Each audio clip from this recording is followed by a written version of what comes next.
I was 7 years old when I picked up a chess piece for the very first time. My brother had taken home a sheet of chess exercises, puzzles if you would, from a local chess book. Naturally, I saw this as another opportunity, another arena in which I could challenge my older brother in our eternal cage match. Our world of exploration beamed from the black and white pieces nestled under checker square. I was ready for all the excitement that world could bring me. But my 7-year-old self couldn't have foreseen the struggles that would come along with it. To announce a viewer, my career couldn't have started off any better. The game came naturally to me. My enthusiasm convinced the local coach to take me in, despite not meeting the minimum age requirement. And soon I was challenging and even overtaking my older brother as I had hoped. I improved exponentially, won the very first tournament I competed in, and soon became the #1 ranked player in the US for my age group.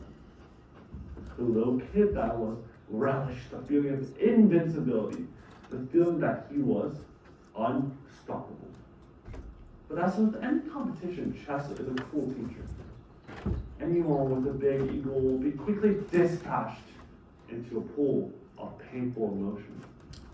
I suffered my most cunning setback to date at the US Junior Championship under intense scrutiny.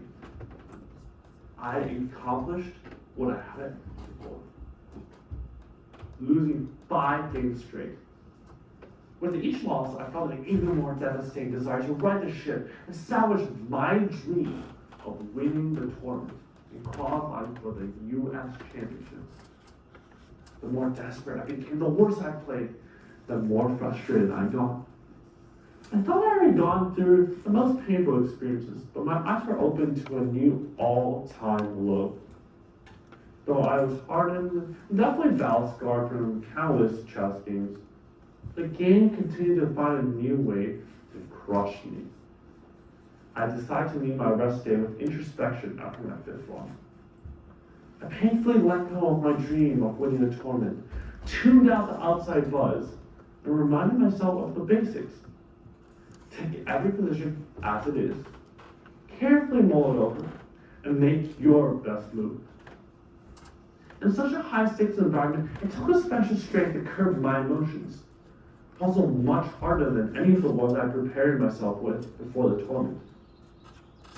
You know what? Sort of. I sprang into action with 2 winning positions after the rest day, only to end both in draws. I know, what a letdown. But that was okay. I accepted my mistakes and continued plugging away, thinking positively that, alright, at least I didn't lose this time. I was finally rewarded with 2 sweet victories to conclude the tournament. While I did qualify for the US Championship as I hoped, I walked away with arguably a more important triumph, seeing the potential of having a positive perspective and an understanding that things could change for the better as long as I did my very best and focused in the moment. Well, my fluctuations and frustrations with competition illuminated to me was the power of impermanence. One day, I could be playing the worst chess of my life, about to suffer my 5th loss on a national stage, and capture a thrilling victory the very next day. You can never predict the future, so just glean what you can from the moment, and be prepared to adapt to the next change. What I realized was life has a tendency to constantly change, whether we like it or not. Money, relationships, jobs, and homes all can change in an instant. And I realized what was crucial was appreciating the moment and viewing events in a positive light. You know, people always ask me, as a grandmaster, how many moves can you see ahead? Is it 10? Maybe 20? Is it 100? My answer is unfortunately typically unsatisfactory. It depends. However, in most cases, the truth is that even top players in chess can't see many moves ahead. If we could, why would we play the game anymore? Instead, it's actually about considering all your options at the current moment, carefully visualizing the consequences of each one to the best of your ability, then picking the best option. We repeat this process over and over until the game is simplified enough, because we understand that just like in life, chess is a game of change. Your beautifully thought out 20-move plan that you saw in your head can easily be destroyed in a split second by the destructive slide of a pawn. The situation is constantly in flux. By understanding that things can go awry at any moment, chess has taught me to place trust in my abilities, which also means letting them falter sometimes. If everything went to plan, improvement would be a mere fantasy instead of reality. Only when we believe in ourselves, knowing that something can best our abilities, can we truly grow and take satisfaction in our beautifully human imperfection. So now I do my best to take life in stride.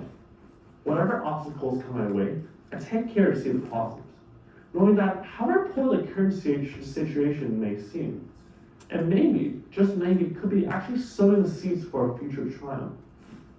In fact, understanding the motions of life has actually made me more sure about my decision to play chess.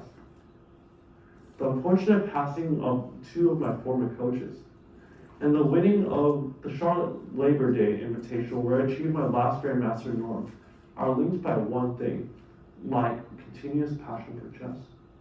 Because if one thing is permanent amidst the fluctuations of life, it is having the discipline to remain positive and focused.